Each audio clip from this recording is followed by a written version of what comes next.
하나님의 5가지 사랑의 언어를 우리가 함께 살펴보았습니다. 첫 번째는 인정하는 말, 두 번째는 함께하는 시간, 그리고 선물, 그리고 봉사를 통해 하나님께서 우리에게 그 사랑을 나타내 보이셨다면, 이 마지막으로 하나님께서 우리에게 보이신 사랑은 직접 만져주심입니다. 저와 여러분들이 받은 가장 큰 은혜가 무엇인가 하면, 말씀이 육신이 되어 이 땅 가운데 오신 임마누엘의 은혜, 그 은혜가 가장 큰 은혜입니다. 조금만 생각해 보십시오. 모든 만물을 창조하신 하나님이, 인간을 창조하신 하나님이 인간의 몸을 입고 이 땅에 오셨다. 이것은 이해할 수 없는 일입니다. 더 놀라운 사실은 인간을 지으신 하나님이 인간 손에 죽으셨다는 거죠. 이건 참 기가 막힌 일입니다. 하나님께서 우리를 창조하시고 우리를 주관하시고 우도하시는 하나님이신데, 그분이 인간의 몸을 입고 이 땅에 오셔서 우리와 같은 육체의 피로도 경험하시고, 우리와 같은 배고픔도, 우리와 같은 슬픔도, 마지막 순간에는 그 십자가 위에서 물과 피를 흘리시면서 우리와 같은 그런 죽음을 맞으시는 것들이 우리는 이해할 수가 없습니다. 사실은 말이 안 되는 이야기입니다. 믿지 않는 사람들이 성경이 말이 안 되는 이야기라고 하는데, 사실 말이 안 되는 가장 중요한 사건이 하나님이신 예수님이 우리와 같은 인간이 되셨다는 겁니다. 하나님이신 예수님이 우리를 위해서 죽으셨다는 겁니다. 그리고 다시 사셨다는 거죠. 여러분, 이것이 저와 여러분들에게 주신 가장 큰 은혜입니다. 예수님께서 이 땅에 오셔서 우리와 같은 삶을 사시고 우리와 같은 죽음을 맞으셨다는 것은, 지금 여러분들이 가지고 있는 고민과 품과 눈물을 주님은 다 아신다는 거예요. 주님도 느끼셨다는 거예요. 사랑하는 이를 잃은 아픔을, 사랑하는 나사로가 죽었다는 소식을 듣고 우셨다고 했잖아요. 슬퍼하셨다라고 그랬잖아요. 주님이 우리의 마음을 전혀 이해하지 못하시는 하나님이 아니라, 우리의 마음을, 우리의 생각을 공감하시고 같은 마음을 가질 수 있는, 동정하시는 주님으로 이 땅에 오셨다는 것이 우리에게 얼마나 큰 은혜인지 모릅니다. 그래서 오늘 우리가 함께 읽은 본문의 사건은 단지 한 나병 환자의 육체적인 치유를 이야기하는 것이 아닙니다. 이 사건은 마태복음 8장에, 누가복음 1장에, 그리고 오늘 본문에 공간복음에 다 기록되어져 있습니다. 왜 공간복음서에 이 사건이 기록되었을까요? 많은 사람들에게 이 사건이 알려져 있다는 거죠. 이 사건을 많은 사람들이 직접 보았고, 또 이 사건의 현장에 있었기 때문에 마태도, 그리고 마가, 요한도, 누가도 이 사건을 소개하고 있는 거죠. 중요한 사실은 이 사건이 많은 사람들에게 소문이 났고, 또 이 사건을 이야기하면, 예수님이 나병 환자를 고쳐주셨지라는 것을 넘어서 예수님이 그 나병 환자를 직접 손을 대시고 만져주셨지가 더 놀랍게 여겨졌던 사건이었다는 거죠. 예수님께서는 이 한 사람의 병든 육체뿐만 아니라 그 속에 보이지 않는 마음의 상처와 그 육체의 질병으로 인해서 깨어져 있는 그 관계들을 온전하게 회복시켜 주시기 위해서 만나주셨고, 이 나병 환자는 인생 역전을 경험하게 되었다는 거죠. 이 나병 환자는 인생 역전을 어떻게 경험하게 되었습니까? 예수님께서 자신의 동네에 들어오셨다는 소문을 듣고 예수님께 나아가서 즉시 엎드려서 구합니다. 주여, 원하시면 나를 깨끗게 하실 수 있나이다. 여러분, 한번 생각해 보세요. 아마도 예수님 주변에는 이 나병 환자 외에도 수많은 사람들이 예수님을 따랐을 것입니다. 또 수많은 병자들이 나음을 잊기 위해서 예수님 곁에 있었을 겁니다. 그런데 왜 그 수많은 사람들 가운데, 수많은 병자들 가운데 이 나병 환자만 예수님의 만져주심을 경험하고 예수님을 통해서 치유와 회복을 경험하게 되었을까요? 예수님 그 주변에는 늘 수많은 무리들이 둘러싸고 있었습니다. 예수님의 말씀을 듣기 위해서, 예수님이 행하시는 그 기적을 목도하기 위해서 주변에 많이 있었거든요. 근데 왜 모든 사람들이 이 은혜를 경험하지 못하고 이 기적을 경험하지 못했을까요? 왜 이 한 사람, 이 나병 환자만 예수님의 치유와 회복을 오늘 본문에서 기록하고 있는 것일까요? 나병 환자에게는 다른 이들에게 없는 무엇이 그 속에 있었을까요? 예수님께서는 나병 환자에게 다른 사람들이나 다른 병자들에게 없었던 다른 그 무엇을 보고 계셨을까요? 예수님께서는 나병 환자에게서 다른 사람들에게 없었던 자신을 향한 믿음을 보셨습니다. 그냥 나온 것이 아니라 믿음으로 나왔다는 거죠. 그리고 낫기를 원하는 간절함을 보셨습니다. 나병 환자는 그냥 지나가는 예수님을 구경하기 위해 간 것이 아닙니다. 주님과의 만남을 통해서 자신 안에 있는 그 문제를 해결받고 정상적인 삶을 회복하기 원하는 간절함을 가지고 또한 자신의 삶을 회복시킬 수 있는 그 능력이 예수님께 있다는 것을 믿음으로 나아갔기 때문에 예수님은 그 믿음을 보셨다는 거죠. 그렇다면 나병 환자가 보여주고 있는 그 믿음은 어떤 믿음일까요? 우리가 이렇게 편안하게 우리는 믿음을 가지고 신앙생활을 할 수 있습니다. 교회를 나간다고 해서 우리가 생명의 위협을 받는 것은 아닙니다. 교회를 다닌다고 해서 베트남이나 인도네시아나 공산주의 국가에서 예수 믿는다는 것 때문에 피해를 입지 않습니다. 제가 기독교 TV를 보니까 선교사님의 다큐를 보여주어서 아프리카 어떤 나라를 보여주는 영상을 잠깐 보았거든요. 근데 그 선교사님이 그러시는 거예요. 무슬림이 강한 아프리카 지역인데 복음을 받아들이고 예수님을 믿고 난 다음에 무슬림 지역에 살면 상거래도 할 수 없대요. 일자리도 얻을 수 없대요. 그래서 그들이 먹고 살기 위함도 있지만 무슬림들이 변절자라고 해서 죽이기도 하기 때문에 예수 믿는 사람들이 따로 마을을 만들어서 살고 있더라고요. 믿음을 지키기 위해서. 그들의 모습을 보면서 이런 생각을 했어요. 나는 너무나도 편안하게 신앙생활을 하고 있는 것은 아닌가. 지금 나병 환자는 적당한 믿음으로 나온 것이 아닙니다. 적당한 믿음이라면 예수님 주변에 있는 사람들도 다 예수님에 대한 그런 기대 정도는 가지고 있었잖아요. 그런데 그들과는 남다르고 바른 믿음이 나병 환자에게 있었거든요. 이 나병이라는 것 여러분 문둥병이라고 들어보셨죠? 예전 개역 한글 성경에는 문둥병이라고 하고 지금은 의학용어로 한센시병이라고 하는데요. 여러분들도 지금 문둥병자, 나병 환자라고 하면 부정적인 인식을 가지시잖아요. 그런데 당시 예수님의 시대는 더 심했습니다. 나병 환자는 이렇게 사람들이 모여 있는 곳에 나오면 안 됩니다. 왜냐하면 그 사람 때문에 다른 사람들도 부정해질 수 있기 때문이죠. 그래서 나병 환자가 사람들이 모여 있는 곳에 나와서 나병 환자라는 것이 발각되어지고 누군가가 돌을 들어서 나병 환자를 돌로 쳐서 죽여도 살인죄에 들어가지 않습니다. 왜냐하면 나병 환자가 율법을 어겼기 때문이죠. 그래서 지금 나병 환자가 예수님께 나온 것은 적당히 병을 낫기 위한 정도가 아니라 생명을 걸고 예수님께 나왔다는 거죠. 그래서 제가 오늘 설교 제목에 사생결단이라는 표현을 쓴 이유가 그렇습니다. 나병 환자는 사느냐 죽느냐 생명을 걸고 예수님께 나온 그 믿음을 주님께 보여드렸다는 거죠. 나병 환자는 그래 죽으면 죽으리라 하고 예수님께 나아갔다는 거죠. 여러분 이 나병 환자는 치유와 회복에 대한 간절함뿐만 아니라 예수님께서 자신의 이 몹쓸 병을 고칠 수 있다는 믿음이 있었기 때문에 목숨 걸고 예수님께 나왔다는 거죠. 여러분들은 어떠십니까? 지금 이 자리에 여러분은 무엇을 원하여 이 자리에 나오셨습니까? 여러분은 이 자리에 무엇을 필요로 해서 나오십니까? 그냥 주일 10시 되니까 이제 교회 나가야겠다, 예배는 드리고 가야겠다 라는 생각으로 나온 우리 성도님들이 많으실 겁니다. 일주일에 한 번, 주일은 예배 드리는 날. 그런데 이 나병 환자는 그렇지 않았습니다. 나병 환자는 이 한 번의 기회를 결코 놓칠 수가 없었죠.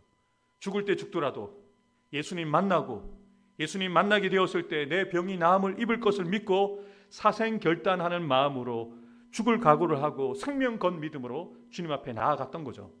예수님도 이 믿음을 보신 겁니다. 아주 본문은 짧게 기록되어 있습니다. 마태복음도 마가복음도 누가복음도 길게 기록되어 있지 않습니다.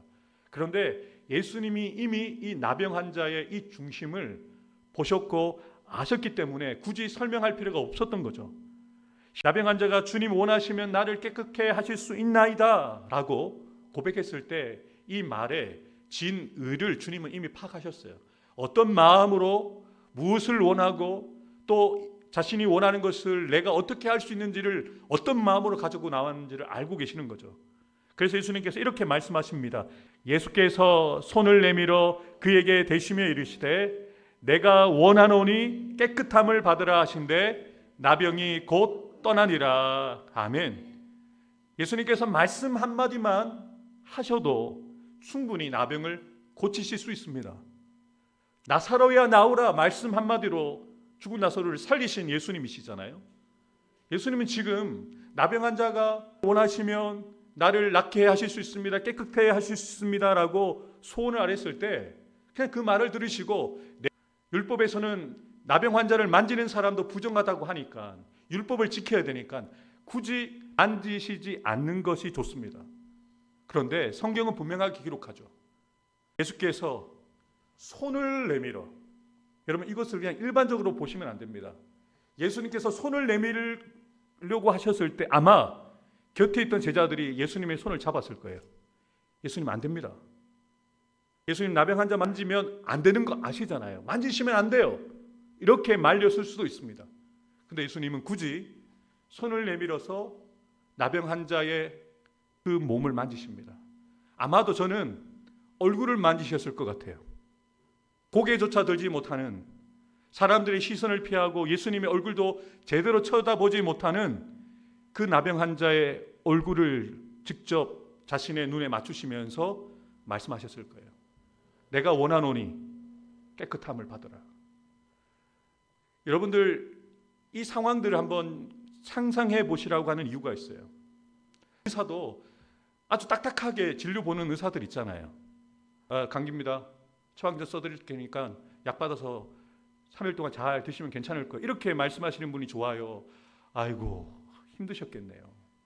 열이 많이 나셨고 기침도 심하고 목도 많이 아프셨는데 어떻게 식사라도 제대로 하셨어요? 라고 위하는 말 한마디라도 정말 진심을 담아서 해주는 의사가 좋으시던가요?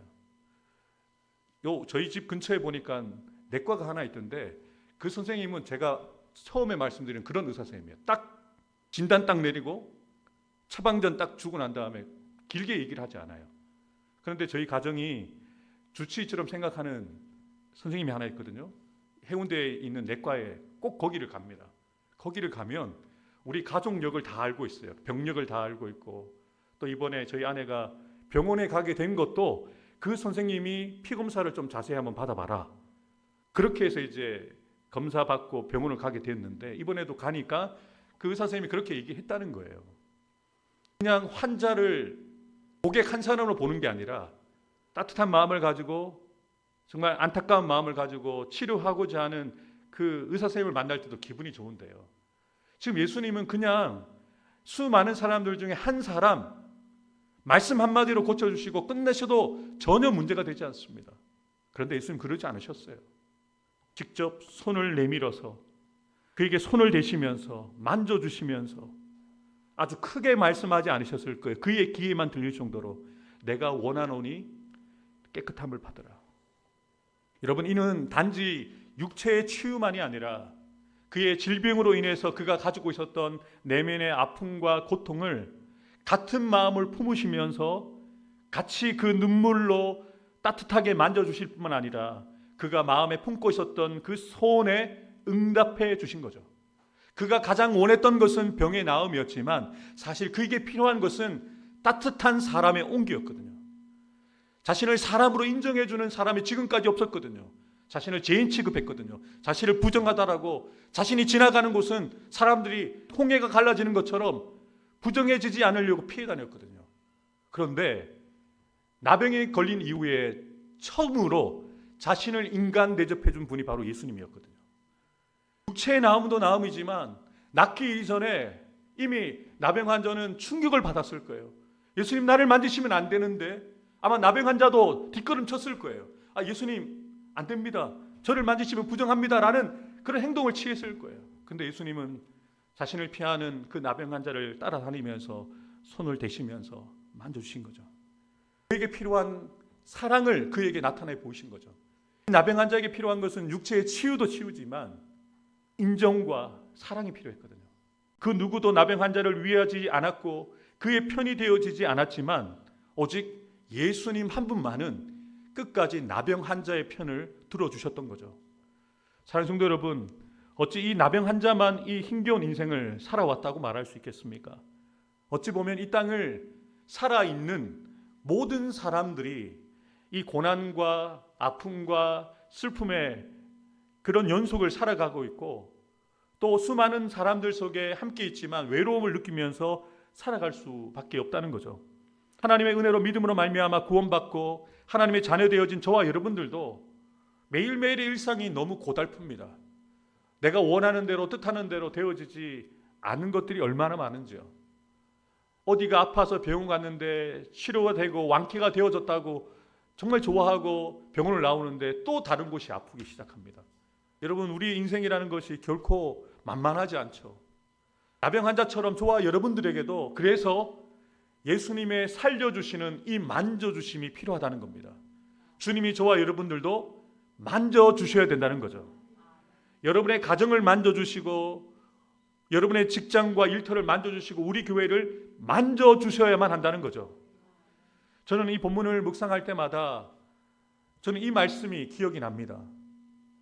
누군가가 나의 편이 되어주신다는 것이 얼마나 큰 위로가 되는가. 만일 하나님이 우리를 위하시면 누가 우리를 대적하리요.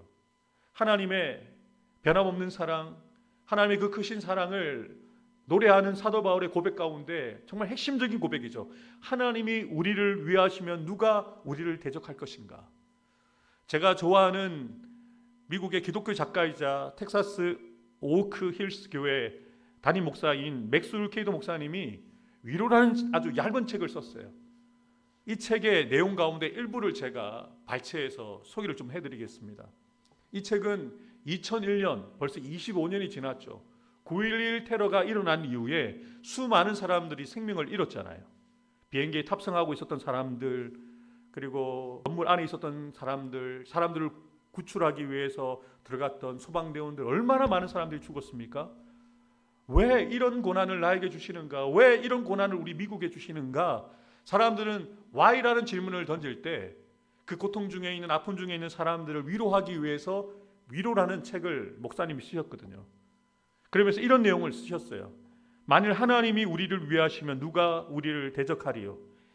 이 질문은 그저 단순하게 누가 우리를 대적할 수 있겠는가 하고 묻는 것이 아니다. 아마도 우리는 그 질문에 대답할 수 있을 것이다. 우리를 대적하는 문제들이 얼마나 많습니까? 질병, 물가 상승, 부패, 참사, 두려움, 전쟁, 이렇게 대답할 수 있다는 거죠. 누가 우리를 대적할 수 있겠는가 하고 바울이 물었다면 우리는 그 적들을 대항해서 싸우는 것보다 훨씬 쉽게 우리를 힘들게 하는 적들이 무엇인지 나열할 수 있을 것이다. 그러나 바울은 그렇게 묻지 않았고 하나님이 우리를 위하시면, 이것이 중요하다는 겁니다. 하나님이 우리를 위하시면 누가 우리를 대적할 수 있겠는가라고 물었다. 잠시 양해해 주기 바란다. 이 세 단어에는 주의를 집중시킬 만한 충분한 가치가 있다. 하나님이 우리를 위하시면이라고 한 부분을 천천히 읽어보라. 계속 앞으로 나가기 전에 잠시 멈추라. 그리고 다시 큰 소리로 읽어보라. 하나님이 우리를 위하신다. 이번에는 세 단어를 강조하면서 3번 반복해서 읽어보라. 하나님이 우리를 위하신다. 하나님이 우리를 위하신다. 하나님이 우리를 위하신다. 아멘이십니까? 그냥 적당히 읽을 수 있는 본문이 아니라는 거예요. 이 표현이 우리에게는 엄청난 표현이라는 거예요. 하나님이 우리를 위하신다. 하나님이 우리를 위하시기에 옆을 돌아보라. 응원하고 있는 분이 바로 하나님이시다. 결승선 너머를 보라. 박수를 쳐주고 계신 분이 바로 하나님이시다. 외야석에서 우리 이름을 소리 높여 외치는 그분의 음성을 들어보라. 우리 부모님이 우리를 잊을 수 있다. 우리 선생님들이 우리를 무시할 수도 있다. 우리 형제자매가 우리를 부끄러워할 수 있다. 그러나 기도 속에서 우리를 닿을 수 있는 분, 만물을 지으신 분이 계시다. 하나님이시다. 계속 달리기에 너무 지쳐 있는가? 하나님께서 안고 가신다. 계속 싸우기에는 너무 낙담했는가? 하나님께서 붙들어 주신다. 하나님이 우리를 위하신다. 하나님께 달력이 있다면 우리 생일에 동그라미가 쳐 있을 것이다. 하나님께서 승용차를 운전하신다면 우리 이름을 새긴 스티커를 달고 다니실 것이다. 하늘나라에 나무가 있다면 거기에 우리 이름을 새겨 두셨을 것이다. 하나님께 문신이 새겨져 있다면 그 문신의 내용이 무엇인지 우리는 알고 있다. 내가 너를 내 손바닥에 새겼고 하나님이 우리를 위하신다. 아마도 우리를 위하실 것이다가 아니다. 위하셨다가 아니다. 위하실 것이다도 아니다. 위하신다이다. 오늘 지금 바로 이 순간, 이 글을 읽고 있는 순간 줄을 섰다가 내일 다시 와야 할 필요가 없다. 하나님의 신실하심은 우리가 좀 더 나은 사람이라고 해서 혹은 좀 더 못한 사람이라고 해서 더 강해지거나 더 약해지지 않는다. 하나님이 우리를 위하신다. 성도 여러분, 저는 이 표현이 너무 좋습니다. 우리가 더 나은 사람이어서 아니면 우리가 때로는 더 못한 사람이어서 우리를 향한 하나님의 그 위하심과 사랑이 더해지거나 덜해지지 않는다는 거죠. 그런즉 이 일에 대하여 우리가 무슨 말 하리요? 만일 하나님이 우리를 위하시면 누가 우리를 대적하리요? 아멘. 여기에서 중요한 표현이 바로 위하다라는 표현입니다. 헬라어로 휘페르라는 단어가 쓰였는데요. 어떤 의미를 갖고 있냐면 기본적인 의미는 사람을 방어하거나 보호하기 위해서 다른 사람을 막아서거나 구부려 막는 사람의 모습을 의미합니다. 쉽게 말해서 위한다는 말은요, 누군가를 지키기 위해서 기꺼이 자신을 희생하는 것을 이야기합니다. 오늘 본문에 나병 환자를 살리기 위해서 예수님은 기꺼이 자신을 희생하신 거예요. 사람들의 조롱과 비난을 받을 수 있거든요. 손을 대기만 해도 같이 부정단 사람이라고 욕을 들을 수 있습니다. 그런데 예수님은 전혀 개의치 않으세요. 이 한 영혼을 살리기 위해서 수많은 사람들의 뜨거운 눈빛을 이겨내시고 그 사람을 만져주시고 눈을 마주치시고 평생 동안 이 나병으로 고생한 그를 향하여 고생 많았다. 눈빛으로 이야기하신 거예요. 나도 네 마음 알아. 얼마나 고생했니? 네가 원한다고? 나는 더 원해. 네가 낫기를 원하느냐? 나는 네가 더 낫기를 원한다라고 주님의 진심을 눈빛을 통해서 떨리는 말씀을 통해서 그 사람에게 말씀해 주신 거죠. 그럼 오늘 본문 사건을 통해서 우리에게 무엇을 얘기해 줄까요? 나병 환자만을 위해서 주님 이렇게 말씀하지 않으십니다. 나병 환자만 이렇게 만져주시는 게 아니에요. 저와 여러분들도 만져주기를 원하십니다. 저와 여러분들에게도 눈빛을 맞추시고 여러분들이 말 못할 너무 고생스럽고 힘들면 말이 안 나오고 눈물만 나오잖아요. 눈물 흘리는 그 눈빛을 주님이 바라보시면서 같이 눈물 흘리시는 거예요. 동정하셨다라고 다른 본문서에 보면 불쌍히 여기셨다는 표현이 나오거든요.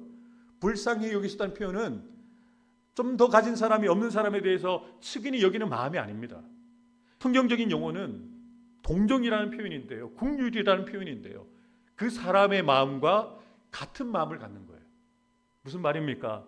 지금까지 내 편에 서주신 분이 한 번도 없었거든요. 근데 지금 예수님이 내 편이 되어주셨다는 거예요. 내 마음을 아시고 내가 굳이 말하지 않아도 내가 말 못할 사정이 있다는 거 주님 다 알고 계시니까 내가 네가 원하는 만큼 나도 원해. 깨끗함을 받아라 라고 아주 짧고 굵게 말씀해 주셨는데 그가 나음을 입었다는 거죠. 로마서 8장 31절을 제가 조금 더 여러분들이 이해가 쉽도록 쉬운 성경으로 읽어드리도록 하겠습니다. 이 점에 대해서 우리가 무엇이라고 말할 수 있겠습니까? 하나님께서 나의 편이시라면 누가 우리를 대적하겠습니까? 사랑성도 여러분, 저와 여러분들을 하나님이 위하십니다. 하나님이 저와 여러분의 편이 되어주시기 위해서 아직 우리가 죄인 되었을 때에, 아직 우리가 하나님과 원수 되었을 때에 먼저 우리를 사랑하셨어요. 먼저 선언하셨어요. 우리는 하나님의 편이 아니었거든요. 죄와 허물로 죽어 있었고 죄와 사망을 따랐던 하나님 편이 아니었는데요. 하나님이 내가 너의 편이 되어줄게 라고 미리 선언하시고 예수님이 우리의 편이 되어주시기 위해서 하나님과 동등됨을 취할 것을 여기지 않고 우리 편이 되어주시려고 우리와 같이 되신 거예요. 그리고 우리의 근본적인 문제를 해결해 주시기 위해서 십자가에서 물과 피를 흘리시면서까지 우리의 편이 되어 주신다고, 내가 네 편이다, 내가 너와 함께한다, 내가 너를 위한다, 이 말씀해 주시려고 십자가에서 우리를 위해서 죽으시고 부활하신 것이죠. 사랑하는 성도 여러분, 혹시 여러분들이 말 못할 고통과 아픔과 눈물을 가지고 이 자리에 나오신 분 계십니까? 그 누구도 여러분의 마음을 헤아리지 못하고 이해하지 못하고 품어주지 못한다는 그런 생각들을 가지고 계십니까? 그런데 주님은 아십니다. 말 못할 여러분의 그 마음의 깊은 상처와 아픔과 눈물을 이미 알고 계십니다. 주님께서 여러분의 그 얼굴을 만지시고 상처 입은 여러분의 부분들을 만지셔서 고치시고 싸매어 주시기 위해서 지금 우리 교회에, 여러분의 삶의 현장 가운데 오늘도 찾아가 주실 것입니다. 사랑하는 성도 여러분, 나병 환자에게 따뜻한 만져주심을 통해서 내가 너의 편이라고, 내가 너를 사랑한다라고 말씀해 주셨던 예수님께서 저와 여러분들이 이전보다 용기를 내어서 조금 더 가까이, 주님께 가까이 나아가기만 하면 저와 여러분들이 기대하는 것보다 그 기대를 넘어서는 더 큰 사랑으로 주님께서 우리에게 역사해 주실 줄 믿습니다. 이제는 저와 여러분의 차례입니다. 예배 자리 이렇게 성도들이 함께 예배하지만 받은 은혜가 다를 것입니다. 여러분, 용기를 내십시오. 주님께 가까이 나가셔야 돼요. 주님께 여러분의 마음의 간절한 소원을 아뢰셔야 돼요. 주여, 내가 원합니다. 주님, 원하시면 나를 깨끗게 하실 수 있습니다. 내 가정을, 내 자녀들을 살려주실 줄 믿습니다 라고 여러분들이 이 나병 환자처럼 믿음으로 주님께 생명 건 그 간절한 믿음을 가지고 주님 앞에 나아갈 때 오늘 저와 여러분들도 만져주시고 여러분의 그 눈물을 닦아주시고 여러분의 그 질병, 여러분의 가정에 있는 여러 가지 문제들을 친히 해결해 주실 줄 믿고 나가는 저와 여러분들 되기를 주님의 이름으로 축복합니다. 함께 기도하겠습니다.